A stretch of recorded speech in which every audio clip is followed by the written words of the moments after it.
जय हो बाबा खाटू श्याम की। सबका बिगड़ा भाग्य सवारे बाबा खाटू श्याम हमारे।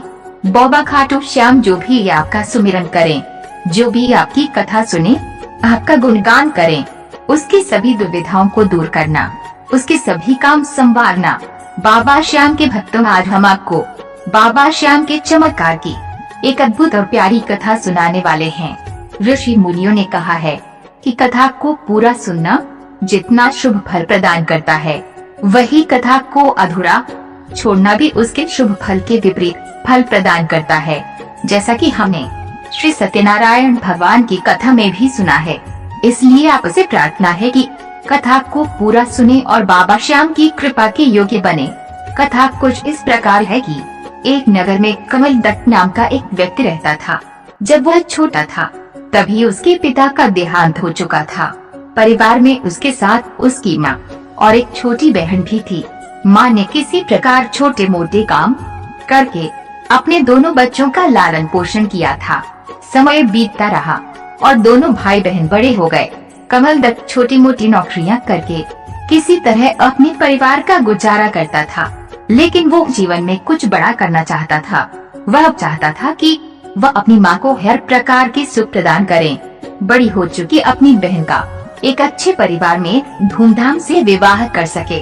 यही सोचकर कमल दत्त ने अपने कुछ मित्रों और साहूकार से कर्ज ले लिया। उस पैसे से कमल दत्त ने कपड़ों का व्यवसाय शुरू किया। शुरुआत की छोटे मोटे फायदे के बाद कमल दत्त को व्यवसाय में घाटा होना शुरू हो गया, जिसकी वजह से वे दिन रात मानसिक परेशानी में रहने लगा। वह सोचने लगा कि भगवान ने उसकी किस्मत कैसी बनाई है। बचपन से ही उसे कोई बड़ा सुख प्राप्त नहीं हुआ था और अब जब वे जीवन में तरक्की पाना चाहता है तो उसे हर तरफ निराशा का सामना करना पड़ रहा है। उसकी इसी निराशा की वजह से उसका अपनी माँ और बहन के प्रति व्यवहार भी खराब होने लगा था। वह ना ही काम पर जाता और ना ही समय पर घर आता। एक दिन किसी सोच विचार के साथ वह नगर की बाहर चला गया। वह एक जगह बैठा अपनी किस्मत को कोस रहा था। तभी उसने देखा कि सामने से भक्तों की एक बड़ी टोली आ रही है और वे जोर जोर से जयकारे लगा रहे हैं। हारे का सहारा बाबा श्याम हमारा, सबका बिगड़ भाग्य संवारे बाबा श्याम हमारे। कमल दत्त ने देखा कि उन सभी भक्तों के चेहरे पर अत्यंत खुशी और संतुष्टि का भाव था।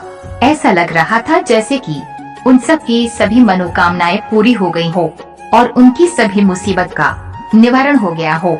कमल दत्त ने साहस करके एक भक्त को रोका और उससे पूछा कि आप सभी कहाँ जा रहे हैं और आप सभी की एक यात्रा का क्या प्रयोजन है। वह भक्त कमल दत्त से बोला, भाई हम सभी बाबा खाटू श्याम के दर्शन करने जा रहे हैं और हमारी इस यात्रा का प्रयोजन ये है कि हम बाबा श्याम के चरणों में हाजिरी लगा सके, जिन्होंने हमारे सभी मनोकामनाएं पूर्ण की है। कमल दत्त बोला कि क्या बाबा खाटू श्याम मेरी भी मनोकामनाएं पूर्ण करेंगे? मैं इस सांसारिक जीवन से बहुत दुखी हूँ। वह भक्त बोला, क्यों नहीं, हमारे बाबा खाटू श्याम तो हारे के सहारे हैं। यह सुनकर कमल दत्त ने विचार किया कि वह भी बाबा खाटू श्याम के दर्शन करने जाएगा। कुछ दिन बाद माँ का आशीर्वाद लेकर बाबा खाटू श्याम के मंदिर के दर्शन करने के लिए चल दिया। मंदिर से कुछ किलोमीटर पहले ही बस ने कमल दत्त को उतार दिया। कमल दत्त ने देखा कि सभी लोग वहां से पैदल यात्रा कर रहे थे और सभी के हाथों में बाबा खाटू श्याम का ध्वज था। कमल दत्त भी बाबा खाटू श्याम का ध्वज लेना चाहता था, लेकिन उसके पास अब पैसे नहीं बचे थे। फिर भी वह बाबा खाटू श्याम का जयकारा लगाते हुए मंदिर की ओर चल पड़ा। कमल दत्त ने कुछ खाया पिया नहीं था। उसे भूख और प्यास लगने लगी थी। उसने देखा कि रास्ते में एक आश्रम है जहाँ बहुत से साधु संत बाबा खाटू श्याम का गुणगान कर रहे हैं। वहाँ बहुत से भक्त बैठे थे जो संतों के ज्ञान का पुण्य प्राप्त कर रहे थे। कमल दत्त भी वहीं बैठ गया। उसने देखा कि पास ही एक बड़ा मिट्टी का घड़ा रखा है, जिसके स्वच्छ जल से सभी साधु संत और भक्तजन अपनी प्यास बुझा रहे थे। कमल दत्त ने भी स्वच्छ हाथों से उस घड़े से पानी लिया और अपनी प्यास बुझाई। कमल दत्त उस घड़े को निहारने लगा। वह सोचने लगा कि ये घड़ा भी कितना भाग्यशाली है जो साधु संतों और भक्तों की प्यास बुझकर पुण्य प्राप्त कर रहा है। उसकी ये पुकार और ये विचार हमारे बाबा खाटू श्याम तक पहुंच चुके थे। बाबा खाटू श्याम ने एक चमत्कार दिखाया और वह खड़ा कमल दत्त से बात करने लगा। वह खड़ा बोला, कमल दत्त, मैंने भी जीवन में कई कठिनाइयों का सामना किया है। जब मैं मिट्टी रूप में था तो एक कुम्हार आया और उसने कुदाल से खोदकर मुझे भूमि से अलग कर दिया, जिसमें मुझे अत्यंत कष्ट हुआ। उसके बाद उसने पानी डालकर मुझे पैरों से रौंदना शुरू किया, जिससे मैं नरम और लचीली मिट्टी का रूप ले सकूं। उसके बाद उसने मुझे चक्के पर डालकर घड़े का रूप दिया। इस सभी प्रक्रिया में मुझे अत्यंत कष्ट का सामना करना पड़ा। यही नहीं, उसने मुझे पकाने के लिए एक आग की भट्टी में डाल दिया, जिससे मैं मजबूत बन सकूं। अपना पूर्ण रूप लेने के बाद भी मैं कई दिनों तक उस कुम्हार की दुकान पर पड़ा रहा। फिर एक दिन एक सज्जन व्यक्ति ने मुझे खरीद लिया और इस आश्रम में दान कर दिया। तब मुझे महसूस हुआ कि बाबा खाटू श्याम ने मेरे लिए कितना कुछ सोच रखा था।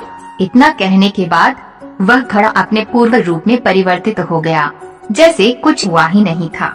उस घड़ी की बातें सुनने के बाद कमल दत्त को एहसास हो गया कि बाबा खाटू श्याम उसे क्या ज्ञान देना चाह रहे हैं। उसने सोचा कि जब एक घड़ा अपने जीवन से इतना प्रसन्न है तो वह तो एक मनुष्य है, वह जीवन में आने वाली विपत्तियों से क्यों घबरा रहा है। बाबा खाटू श्याम अब उसके साथ हैं और वह जीवन में सभी चुनौतियों का डटकर सामना करेगा। अब वह पूरे जोश और उत्साह के साथ अपनी भूख और प्यास को बुलाकर बाबा खाटू श्याम की जयकारे लगता हुआ उनके दर्शन करने चल पड़ा। बाबा खाटू श्याम के दर्शन करने के बाद वह अपने नगर लौट आया और बाद प्रतिदिन बाबा खाटू श्याम का पूजन करने के बाद पूरी लगन और परिश्रम के साथ व्यवसाय करने लगा। कुछ ही समय में बाबा खाटू श्याम की कृपा से कमल दत्त एक सफल व्यापारी बन गया। उसने अपनी माँ को सभी प्रकार के सुख सुविधा प्रदान की और अपनी बहन का एक समृद्ध परिवार में विवाह करवाया। कमल दत्त प्रत्येक महीने बाबा खाटू श्याम का भव्य कीर्तन करवाता, उनके नाम का लंगर करवाता और गरीबों को दान करता है। बाबा खाटू श्याम जिस तरह अपने कमल दत्त की सभी विपत्तियों का नाश किया और उसके सहारे बने, उसी तरह आप हम सब पर अपनी कृपा बनाए रखना।